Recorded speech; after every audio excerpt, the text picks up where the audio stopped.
Hello, everybody. My name is Jane Klebb. I am the founder of the Bold Alliance. We are an organization that works with grassroots groups and frontline communities to make sure that their property rights, their resources as tribal nations, as well as the land and water are protected from risky fossil fuel projects. Mostly these days, that means continuing to fight the Mountain Valley Pipeline with the allies on the ground, making sure they have the resources needed. But a lot of our focus at Bold these days is focused on this new threat that has come into communities' backyards and farms and ranches, and that's the carbon pipelines. So Bold is fighting carbon pipelines in Iowa, Nebraska, South Dakota, North Dakota, Minnesota, Illinois, as well as having ongoing conversations with folks in Colorado and Wyoming. And that's really what we're here to talk today about. We've had several webinars about the risks of carbon pipelines, what communities can and cannot do when it comes to regulating carbon pipelines at the local, county, state level. And today we're here to talk about a new memo that PHMSA came out with about the pipeline explosion that happened in a small town in Mississippi. We have two amazing experts that you'll get to hear from tonight. And then in the after they both do presentations, we'll then open it up for questions and answers. As a reminder, you can type your question and answer in the Q&A box on the bottom of your tools on the Zoom. And that if you type in a question there, Mark and I will see that and we'll be able to ask the two presenters. The two presenters we have with us today are Bill Caram. He is the director of the Pipeline Safety Trust, a strong organization that got founded because a community had and faced a very bad pipeline incident in the state of Washington. Pipeline Safety Trust is our go-to for everything we need to know about setbacks and what communities can do and all the technical things when it comes to pipelines and safety. And then we have Paul Blackburn, who is our resident expert at Bold.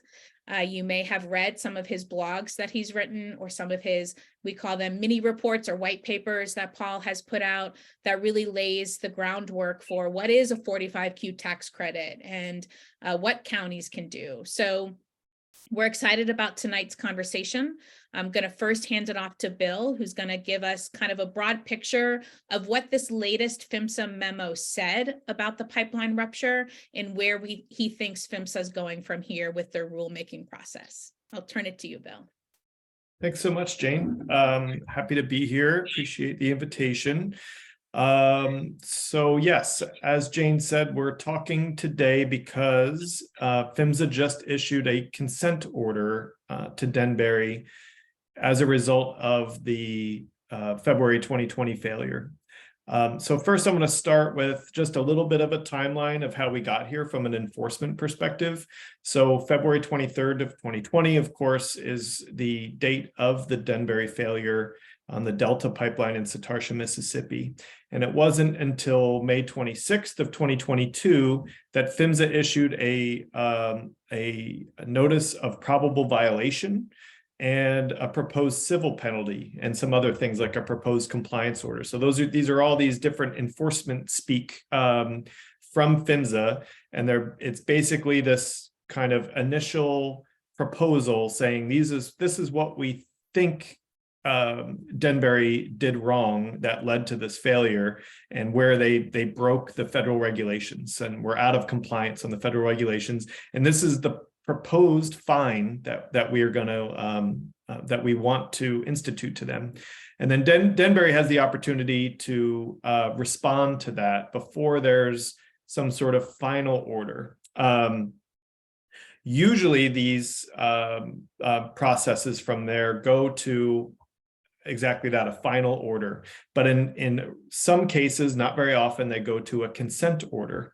And that's what happened here with Denbury. And what that means is that this was a negotiated settlement. This isn't PHMSA as a regulator saying you absolutely broke these laws and here's our penalty. In order to avoid the potential of battling this out in court, they reached this agreement that they both consent to. One, I would say that this is a pretty long timeline after a failure before we get to this point. And I think that really comes to the fact that I don't know that we would have seen anything, any kind of enforcement here, if it weren't for Dan Ziegart's article in the Huffington Post that brought attention to this failure. And so, and I think that explains a lot of the reason why this has taken so long. It's over 2 years between the initial failure and this notice of probable violation. So because of the negotiated nature of this consent order, frustratingly, Denbury doesn't admit to any wrongdoing. They're not saying that they were out of compliance with any laws, but PHMSA can issue these fines, and they'll count these violations as prior offenses as part of any future enforcement action. So it's kind of, they broke the law in every case except for actually they don't have to admit it, which is a bit frustrating, but it does allow PHMSA to kind of close the book and put this behind them. There's really 3 main sections to this consent order, and it's really a direct response to the notice of proposed violation or notice of probable violation, what we call the NOPV. In that NOPV, they identified 8 potential violations or probable violations. And so this consent order addresses all of those directly in really 3 kind of areas. One is the findings of those violations. The second is the civil penalties around those violations. And then 3 is the compliance requirements, what they need to do differently as a result of these violations. And really those 8 violations kind of all have kind of 3 main areas of wrongdoing, for lack of a better word, but they are all very interconnected. One, there's several of these findings that point to the fact that Denbury failed to mitigate geohazards, which is a term for these geological events, like earthquakes, like land movement, or landslides, erosion, things like that, cause pipelines to fail. And in this case, it was land movement after heavy rainfall. The second area was inadequate communication with first responders and the community. And the third was an inadequate dispersion analysis. And I'll go into each of these a little bit more. I say they're interconnected because, really the root of it, Denbury failed to use adequate dispersion analysis, a model that shows what the CO2 could do after a failure, to identify the community of Satartia as potentially affected by this failure. If they had used an appropriate model that would have identified Satartia as potentially impacted by this failure, they would have had a whole host of more requirements, including having a better geohazard mitigation plan and communicating more with stakeholders. And so that's why these are really all interconnected. So first, we'll talk about the failure to mitigate geohazards. And for anyone who's familiar with either the NOPV or this consent order, these are really items 2, 5, and 8 out of 8. So geohazards are a leading cause of recent high-profile pipeline failures. We had a Marathon pipeline had a crude oil spill in Edwardsville, Illinois last year due to land movement, and Enbridge had a natural gas transmission pipeline fail in Hillsborough, Kentucky in 2020. We also have this Denbury failure. Climate change is going to continue to create these conditions at an increasing rate, these extreme weather events caused by climate change. And the PHMSA regs are, they're vague in kind of every area, but they're particularly vague in the area of geohazards. And I think for a long time, these geohazards were considered an act of God and kind of like, well, what are you going to do? This happens. And that's of course no longer the attitude towards these pipelines from the public perspective. And we just need the regulators and the operators to catch up to that attitude. So the regulations are particularly vague in the area of geohazards, and PHMSA's responded to that with multiple advisory bulletins, including one that came out in last May with this NOPV. And they've been sending these kind of clear messages about geohazards at their public meetings. But because the regulations themselves are so vague, it really gives operators a lot of the ability to kind of wriggle out of these strong enforcement actions. And that's what we see in this consent order. There's not a lot for PHMSA to really hold on to. So PHMSA is basically saying in items 2, 5, and 8 that Denbury should have known that land movement was a threat in this area, and they should have been mitigating against that threat with procedures in their manual and better right-of-way inspections. They made a pretty strong case for that in the NOPV last year. And frustratingly, they backed off that a little bit in this consent order. In the original proposal, they said that a district manager told them, a Denbury district manager told them that there are 2 to 3 land movement events on this pipeline a year. And PHMSA used that as a reason to say that they should have known. And however, Denbury says, oh, they weren't talking about this part of the pipeline, and PHMSA used that to kind of back off this area. The second major area here is the inadequate communication with first responders and the community, and that's really items 1, 3, 4, and 6. So the first item, operators are required to notify the National Response Center within an hour of confirmed discovery of a failure. Now, there's a lot of wiggle room on the words confirmed discovery, unfortunately, but really, no matter how you cut it, Denbury failed here. And yet this was dropped from the NOPV to the consent order to a warning. But PHMSA did find that Denbury failed in other ways on their communication. They failed to communicate properly with first responders and the community, both leading up to the failure, when they should have been having a public awareness campaign. They should have been working with first responders on how to respond in the case of a failure, and they didn't do any of that. And then they also didn't communicate properly once the failure happened, communicating with first responders. We're probably all familiar with the fact that Denbury didn't let first responders even know about the emergency situation until the local fire chief called them 42 minutes after Denbury knew that there was a failure. So there are regulations around all pipelines on how they make the public around their pipelines aware, these public awareness programs. And there are regulations as to what needs to be included in that program. And there are additional standards in that program for high consequence areas. And so PHMSA found that Denbury failed to implement the sufficient program because they never identified this pipeline as capable of affecting a high consequence area. The final kind of area of this is inadequate dispersion analysis. We've talked a lot about the proper models and things like that.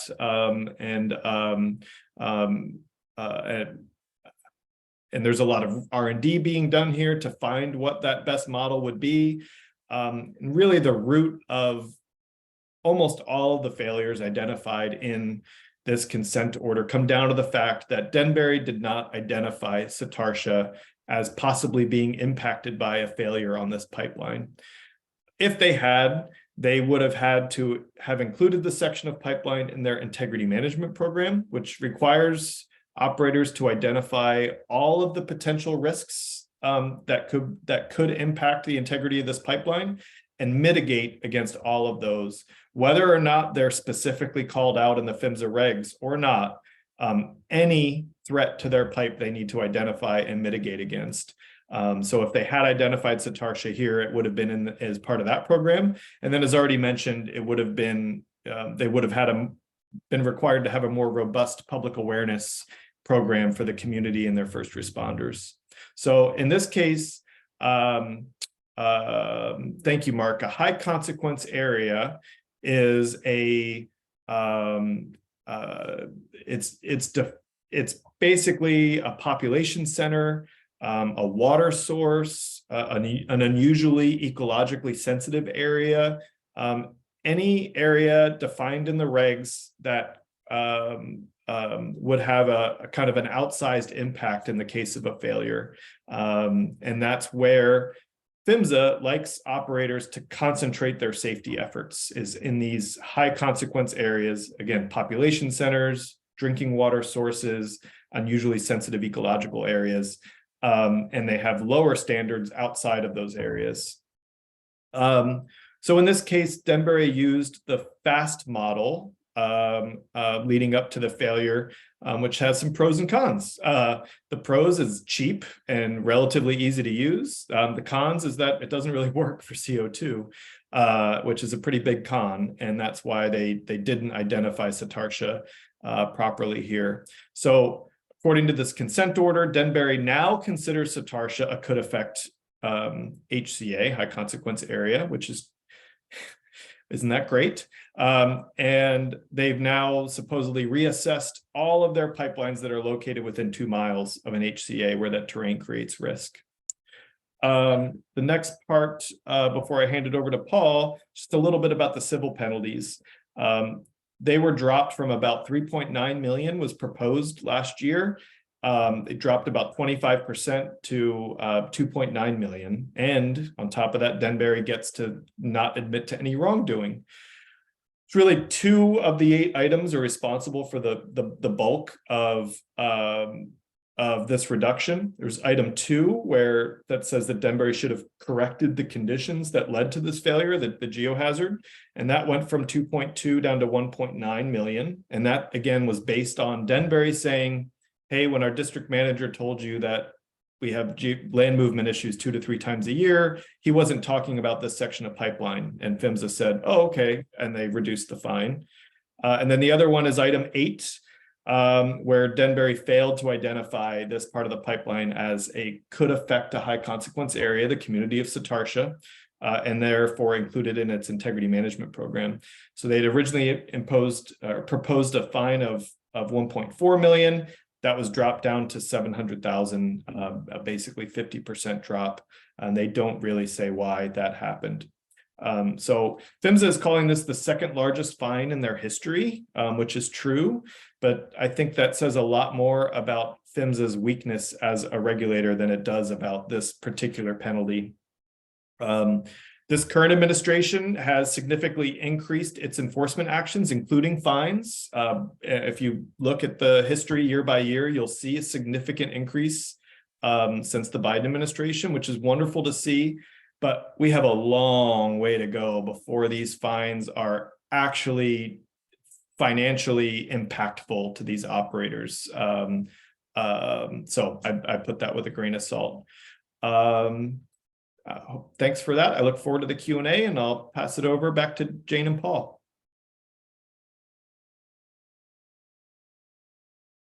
Of course, I have, after how many years of dealing with Zoom post-COVID, I forgot to unmute. Thanks, Bill, for doing that part of it. It's so important for us to understand what exactly PHMSA is putting out there for us as advocates, landowners, local elected officials, first responders. And I know Paul's now going to talk about the lessons. I do just want to say that PHMSA is up for reauthorization this year. As advocates, we should all know that. It's something that the Pipeline Safety Trust and other groups like BOLD are working on, and making sure that, quite frankly, PHMSA gets more resources so they have more staff to be inspecting pipelines on a more regular basis. So the fines are one part, like Bill talked about, and there's a whole other of how do we make sure that we actually have better laws so folks are better protected. So with that, I'm going to hand it off to Paul. He's going to talk a little bit about what lessons can we get from this memo and what are the next steps. Thanks, Jane. So, Bill did a great job of describing what this consent agreement does.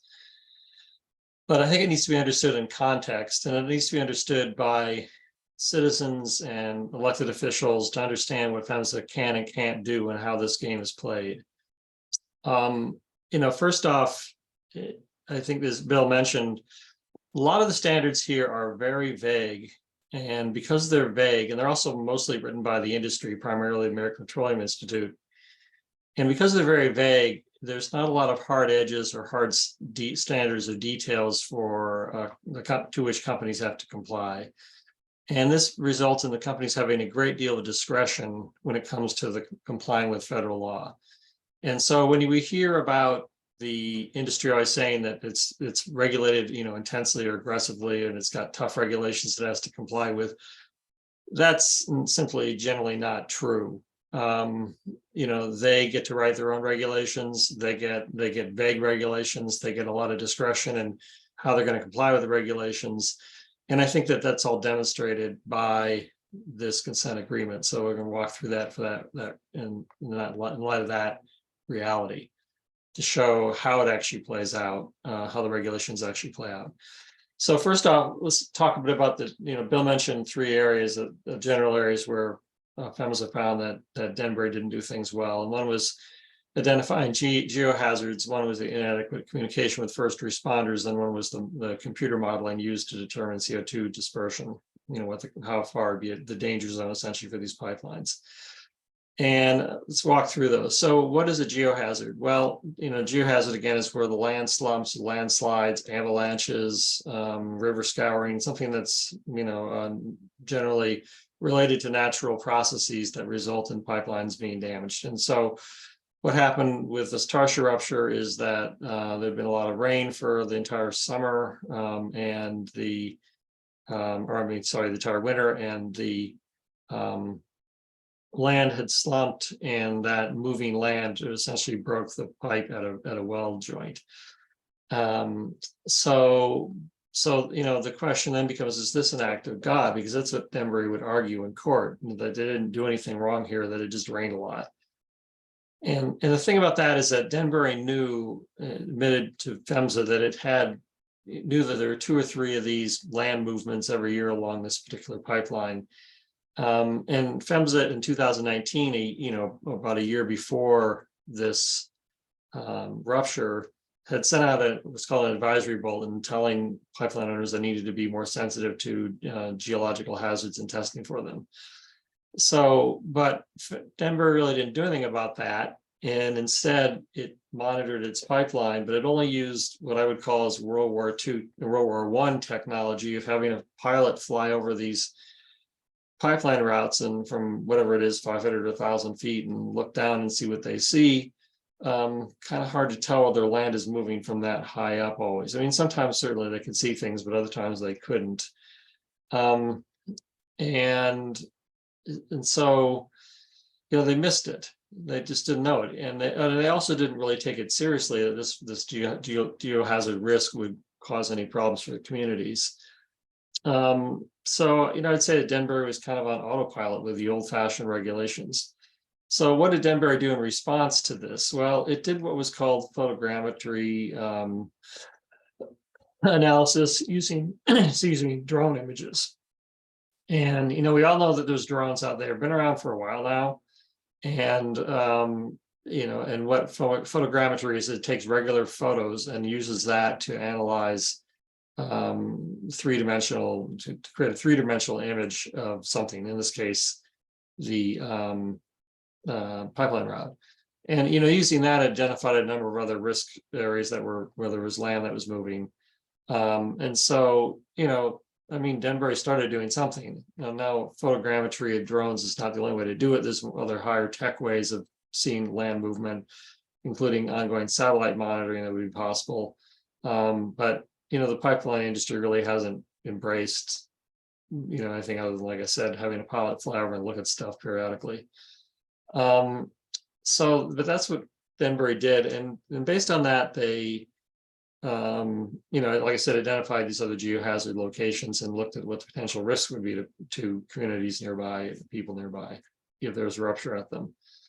And so, so they did that pretty quickly after the rupture. And so what did PHMSA's consent agreement require? Well, it required that they continue to do that more, again, in the future. So essentially, you can see here that, and again, there really aren't any detailed geological hazard standards. There's no specific things that companies have to do. the word geohazard is not even in the PHMSA regulations. There is some discussion of land movements after major climatic events, but there's not really any significant detailed standards, any detailed standards at all about geohazards. So what happened? Well, as I said, there was an accident that the company could have prevented and done more ahead of time, but it didn't. And in response to that, it decided on its own what it was going to do to fix it by doing new imaging. And then it talked about this with PHMSA in the consent agreement, and they agreed that it would do what it did. And that was, so PHMSA didn't really seem to require Denbury to do anything here that Denbury didn't want to do or that it hadn't already done.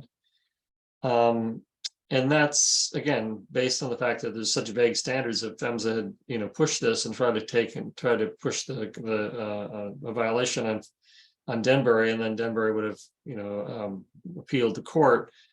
Denbury could have argued in court that there really aren't a lot of standards and they're very soft, and that it had a lot of discretion on how it was going to do this, and it didn't do anything wrong in the first place, and it had already taken enough actions that were adequate to deal with it. So anyway, but that's how this particular issue worked out. Now let's look at the next one, the inadequate communication with first responders. So what did Denbury do? Well, before the rupture, well, it had some kind of conversation with it.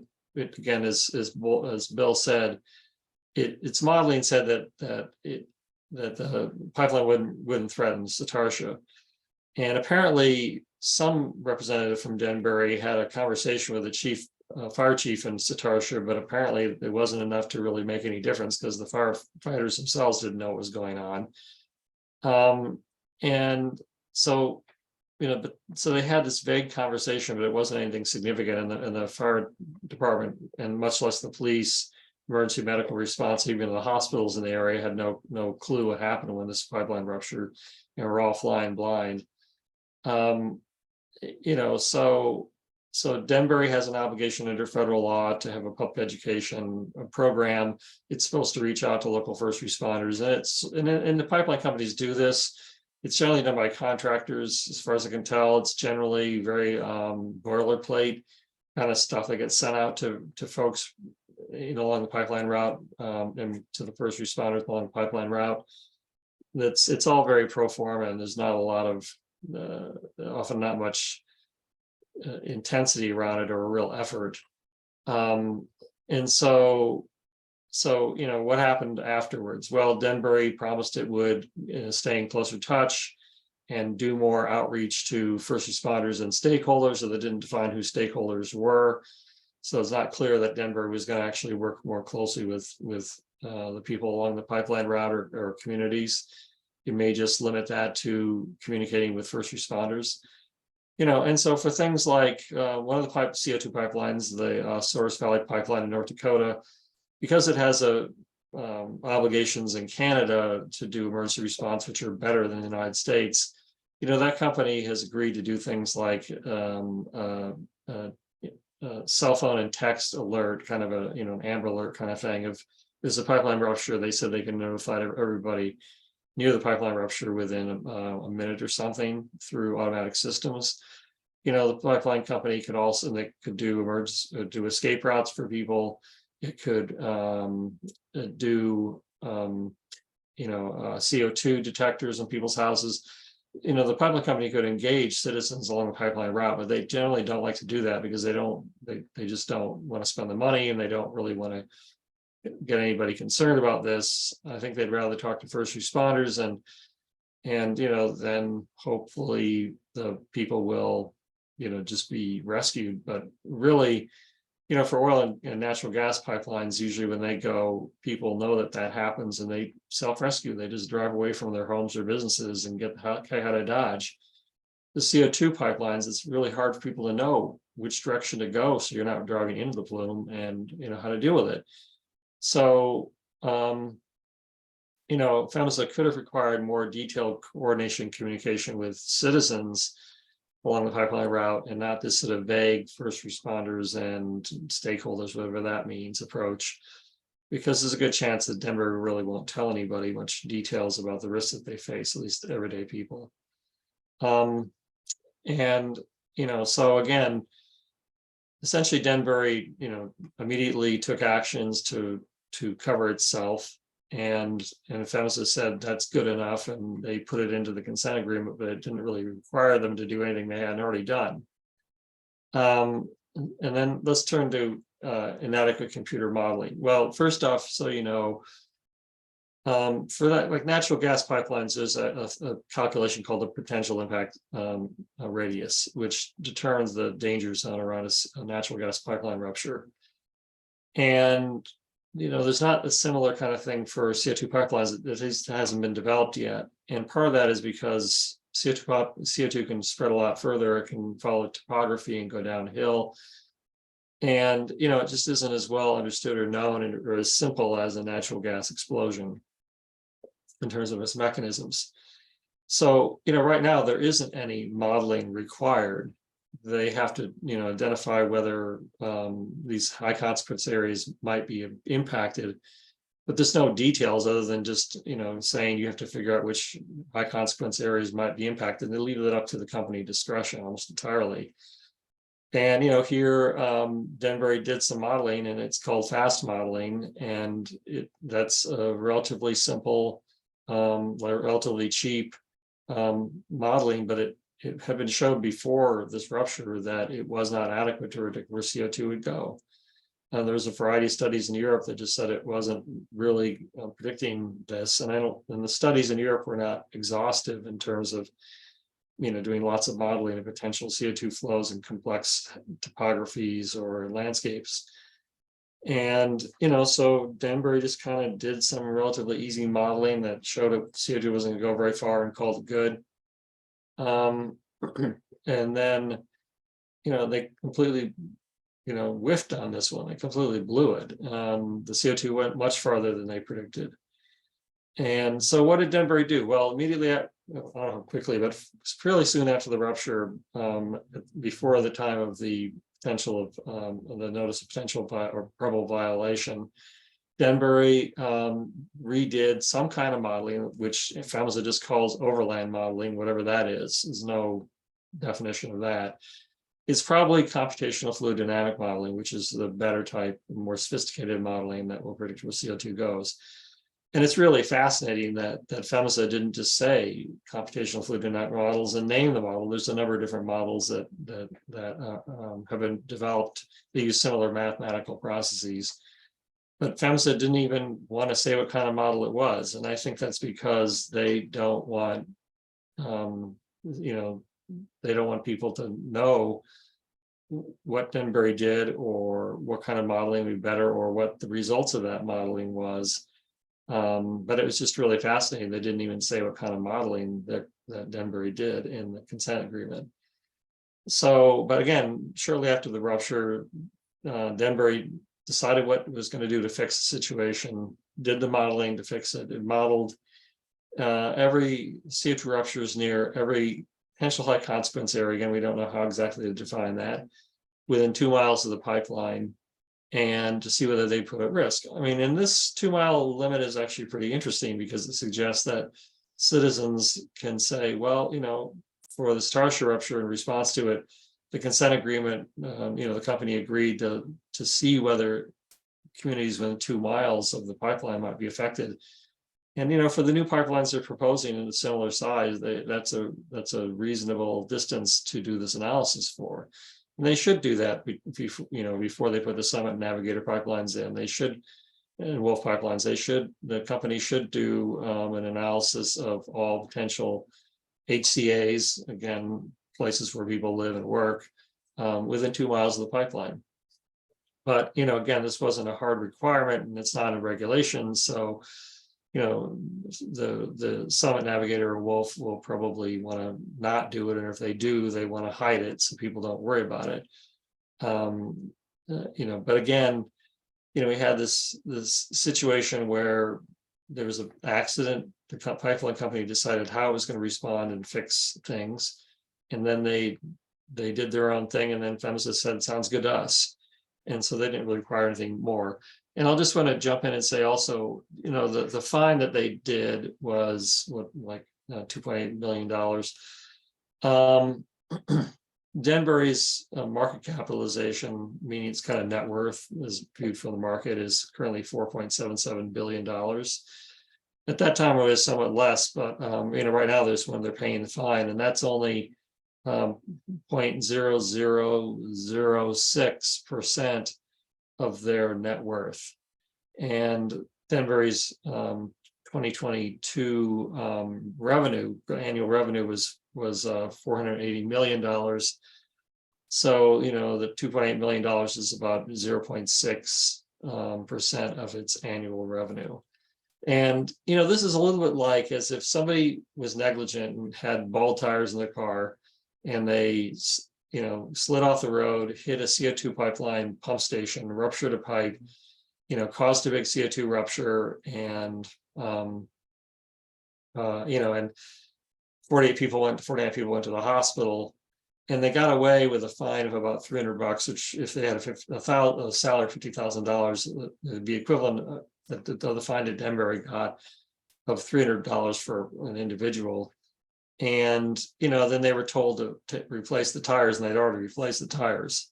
So if it was an everyday person who did something like this to that many people and caused an evacuation and resulted in a huge amount of harm to a bunch of people, they wouldn't just be fined $300 and say to fix what they did, that what they did to fix the situation is good enough.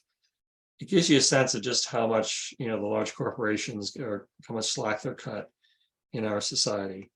But that's so again, you see the situation of vague regulations, company discretion on how they're going to comply with them, and when there's an accident, the vague regulations let the companies do what they want to fix it, and then PHMSA says that's good enough.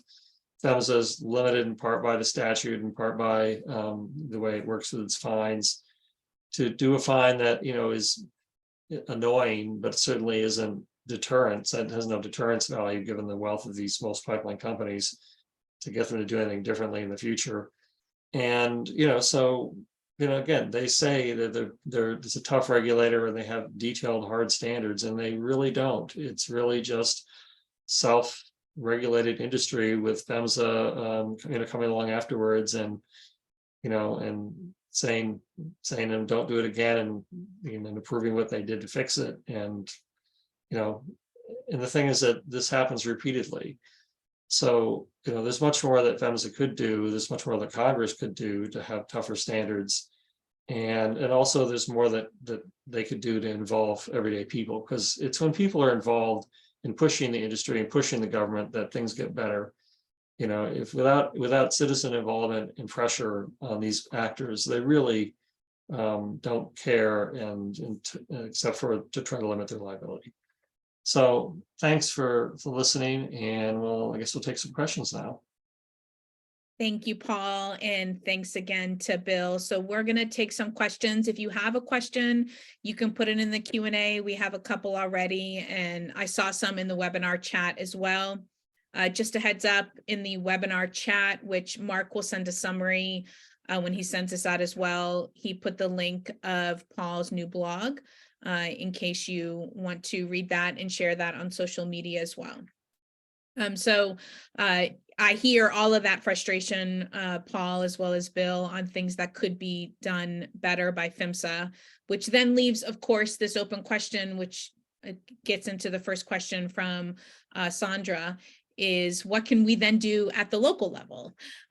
So Sandra asks, my understanding is PHMSA is updating their regulations. And so I think it's important if one of you can speak briefly on that piece as well, that they're going through the rulemaking process now. And she goes on, do you know if they have any setbacks? We have a proposed CO2 pipeline that's only 400 to 500 feet from their home. It's a 24-inch pipe over 2,000 PSI.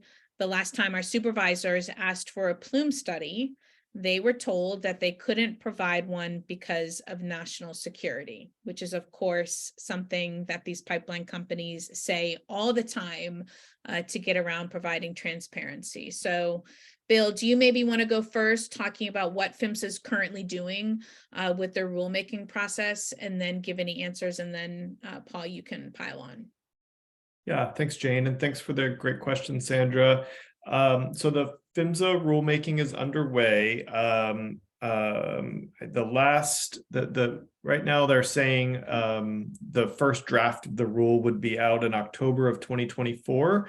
However, we're now hearing that they are trying to move that timeline up considerably, and we should hear soon a new timeline. We're hoping that the regulatory gaps identified in the report that we commissioned last year will all be addressed in this rulemaking, but we don't know yet. One thing I do know, unfortunately, is that setbacks will not be part of that rulemaking, as it's not part of PHMSA's jurisdiction. It's obviously a safety issue, and PHMSA is tasked with pipeline safety. But somehow in the weird twisted threads of authority and regulations, siting has been separated from policy.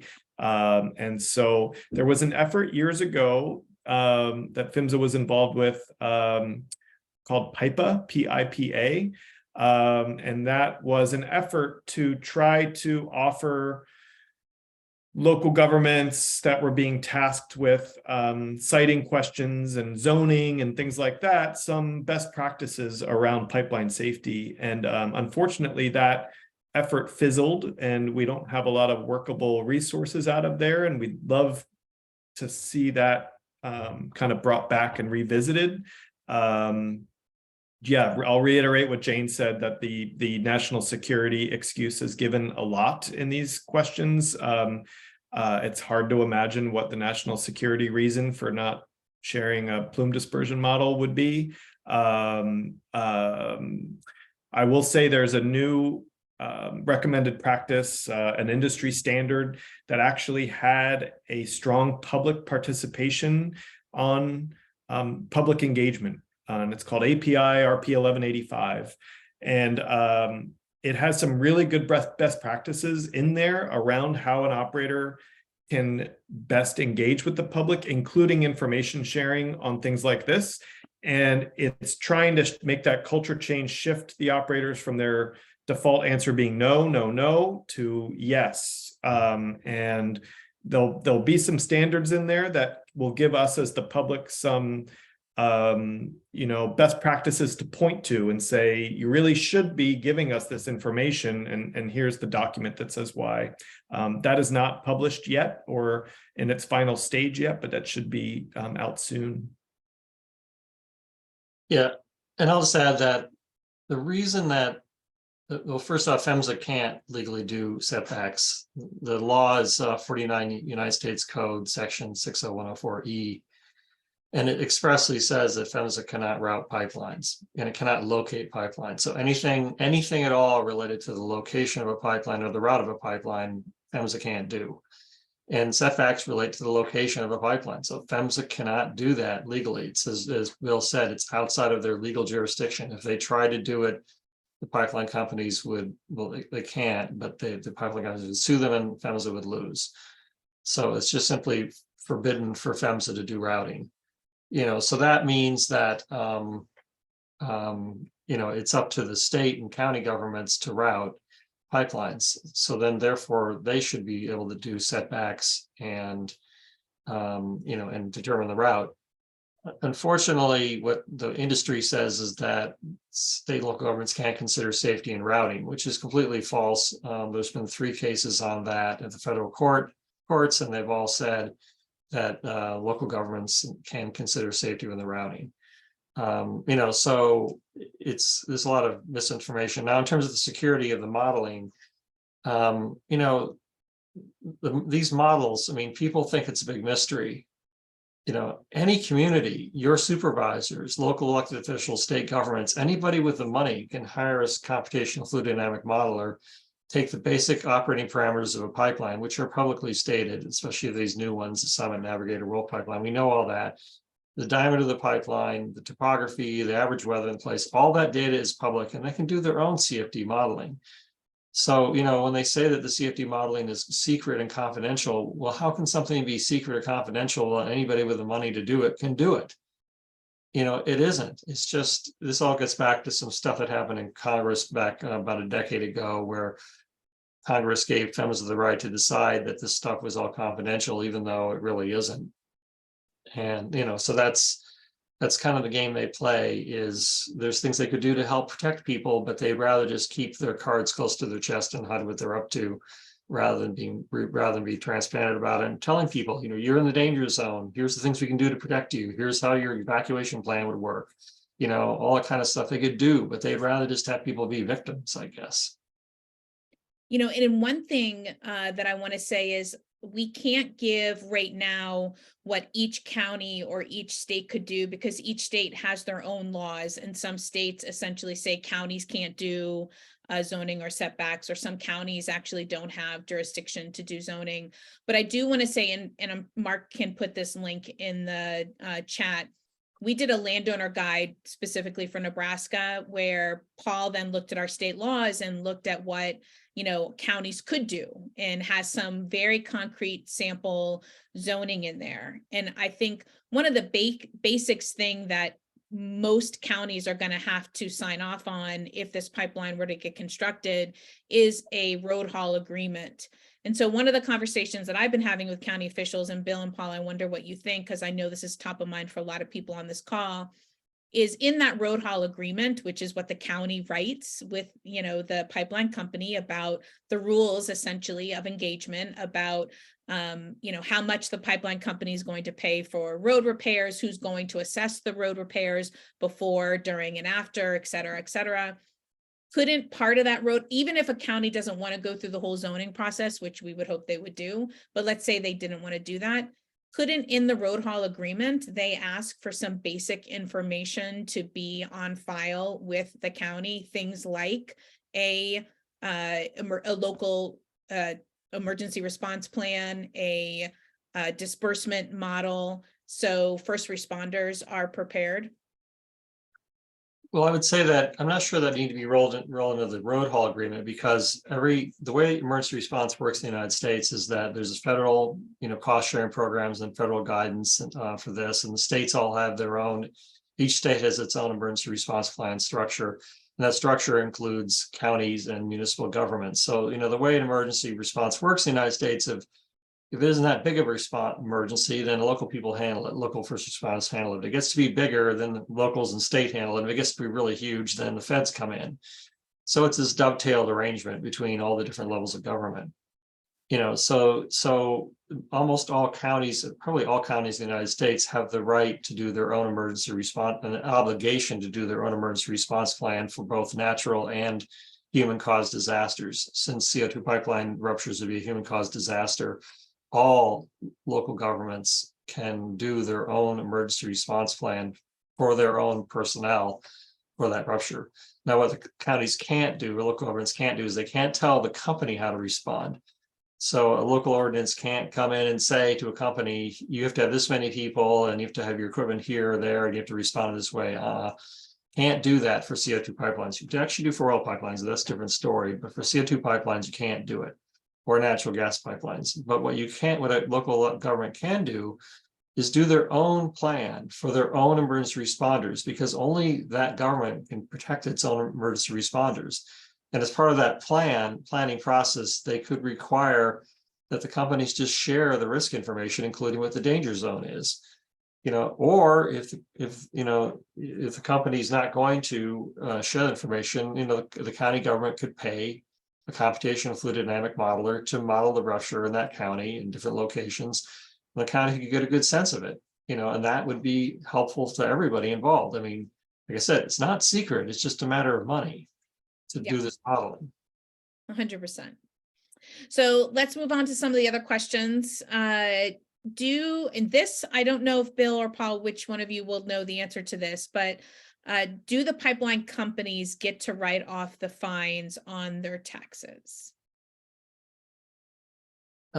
I'm not sure about that. I know when there's ruptures, like oil spill ruptures, they can recover all the costs of those oil spill from their customers. And I expect that they probably can write off, all the costs of their fines and the results as a cost of doing business. It's probably they can. And given the way the United States corporate world works, if it can be an expense, it usually is an expense unless there's a specific requirement in the law that prohibits them from rolling fines into their cost of doing business. But I've never seen that so far. So my guess is they probably can write off their fines as off their taxes as a business expense. Thanks, Paul. Shelley wants to know if people had actually passed away at the Mississippi rupture, would there be additional rules and regs by the federal government, and would there have been additional fines? I think it's hard to say for sure what folks would do in this hypothetical, but it's kind of hard to imagine that there wouldn't be more of a response. I continue to always say how lucky the community of Satartia is, and really thanks to the heroics of those first responders is the reason we don't have that didn't end up being a more tragic event than it already was. What's frustrating is when you look at the incident data and the history of failures, you see these different types of pipelines and how many injuries and fatalities, and you look at that Satartia incident, it says 0 injuries, 0 fatalities. And because the hospitals sent all of those folks home that night because they didn't know what to do with them, they weren't technically inpatient hospitalization, and they don't technically count even as an injury, when we all know how harrowing that night was and how some folks are still experiencing the after effects this many years later. Yeah, that's just shameful. I know that's something that Paul and others are beginning to explore is, you know, what do these numbers actually look like? Because the carbon pipeline companies in their dog and pony show, they say a lot of half truths. And one of the things they talk about is just how safe these are, et cetera. But we're beginning, I think, to realize that not all the safety concerns are being reported. Shelley also wanted to know regarding the high consequence area, that term seems to apply where it's focused on people, like high consequences of people, churches, schools, cities. And I know sensitive waterways is also a high consequence area. Is livestock or feedlots, anything related to ag with animals, also considered in any of the high consequence definitions? I don't believe so, no. Yeah, it's a great point. It is focused on population areas of people, drinking water sources. Not all water matters, but that is the source of drinking water for people. And then the unusually ecologically sensitive areas are really the only 3.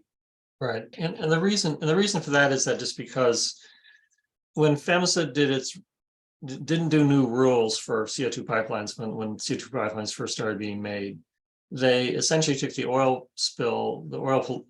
pipeline rules and applied the same rules to CO2 pipelines. So for an oil spill, the problem you have is it gets into water. That can be drinking water, can have a big effect on economics and local economies, on health and wildlife and all kinds of things, right? And but they never wrote new rules just for CO2 pipelines. And so looking at the economic effects, since oil spreads through water, but they didn't look at the economic effects of CO2 pipelines by the fact that it spreads through air. Obviously killing 1,000 head of cattle would be a pretty big economic impact. But because the PHMSA's rules were based on oil rules and never looked at for CO2, they didn't actually think hard about what should be considered high consequence area for CO2 pipeline rupture. So really it's just human impacts, and that's pretty much it for CO2 pipelines. And even then, the rules about what's a high consequence area, what's not, are very vague. And I think that, as a practical matter, it's kind of any place that would have an politically unacceptable body count, whatever that means to, PHMSA. So. Thanks, Paul and Bill. And Shelley, maybe that's something, and for other folks that are watching, that can be written into PHMSA when they publish their draft rules. They'll be seeking public comment. It'd be a perfect opportunity to be addressing that. There's about 3 more questions. We're trying to end at 6:30, so we'll get there. So we only have 5 more minutes or so. The next question is, do you know if the plume model is being shared with the emergency response, like folks in emergency rooms, firefighters, or is that only done after the pipeline ruptures, or is that being done currently? Well, we've heard complaints that they're doing the modeling at some point, but they're not sharing the modeling with anybody at this time. There's been some statements, I believe, by the companies that at some point they may share that modeling with local first responders, but they would do it after, the pipeline is sited and routed and built. The problem with that is that then that information can't be used in picking a route that minimizes the risk to communities beforehand. I mean, the best disaster prevention is the one that stops it from ever happening. And part of that is this idea of having the route be safer. They're having some agency that consider these safety and routing questions and pick a safer route, so you don't get into the situation of having a mass casualty event. Thanks, Paul. A couple questions are concerned about the long-term health risks that they know folks in Mississippi have been talking. I know one gentleman spoke at a Pipeline Safety Trust conference about the long-term health impacts. So a couple questions are related to,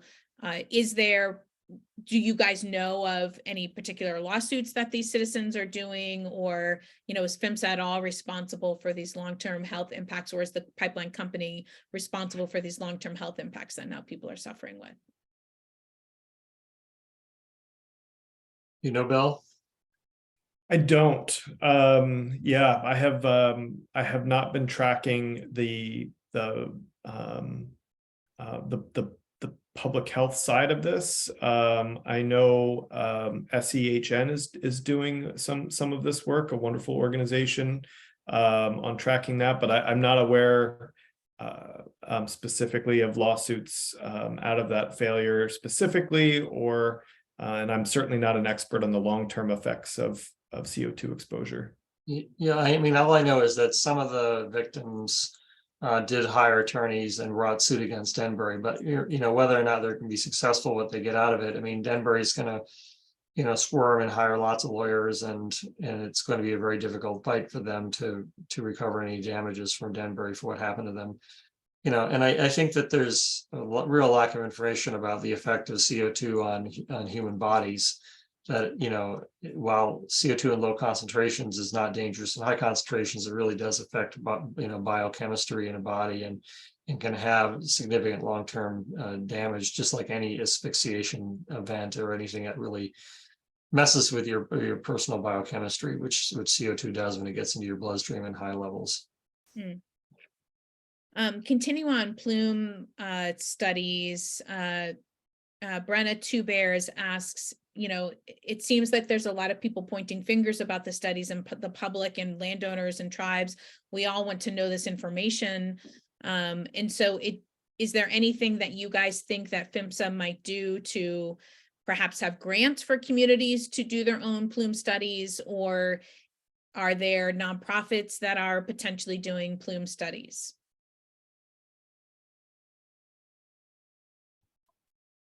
Yeah, it's a good question. I'm wondering, I hadn't thought about this before, but PHMSA has a technical assistance grant program, and it's amounts up to $100,000 to communities, to nonprofits,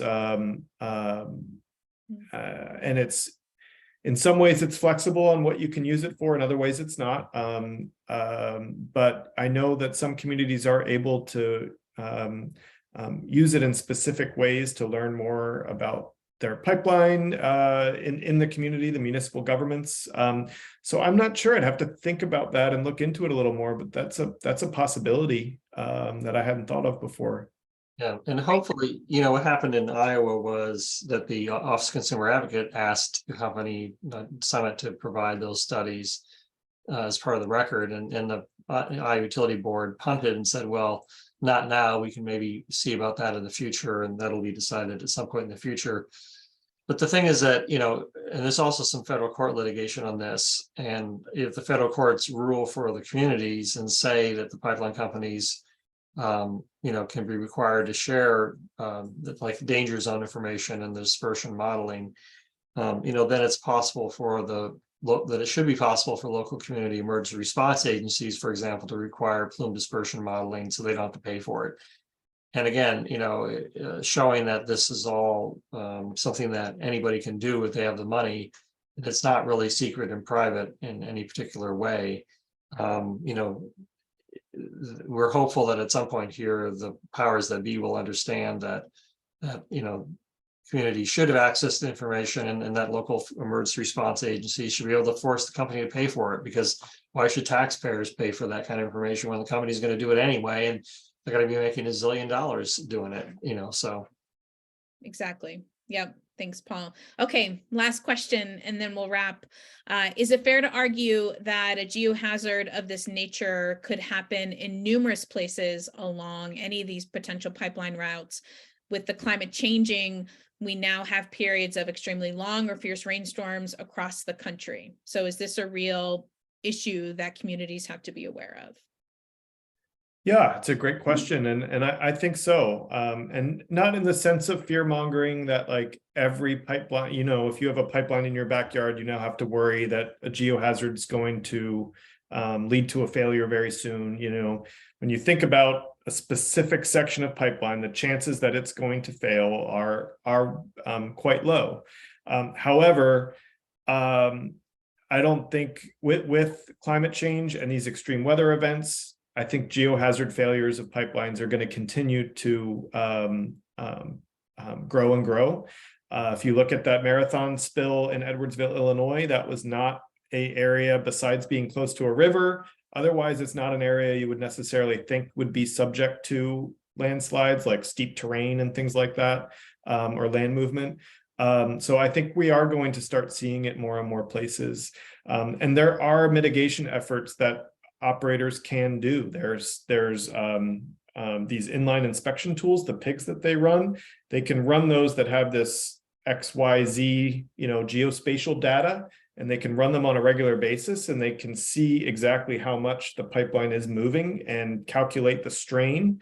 And then they can get to those places once they reach a threshold of strain. And there's a whole bunch of other mitigation measures that they're not required to do right now that they should be required to do, and hopefully can offset the potential damage. Thank you. Thank you, Bill and Paul. We are at time.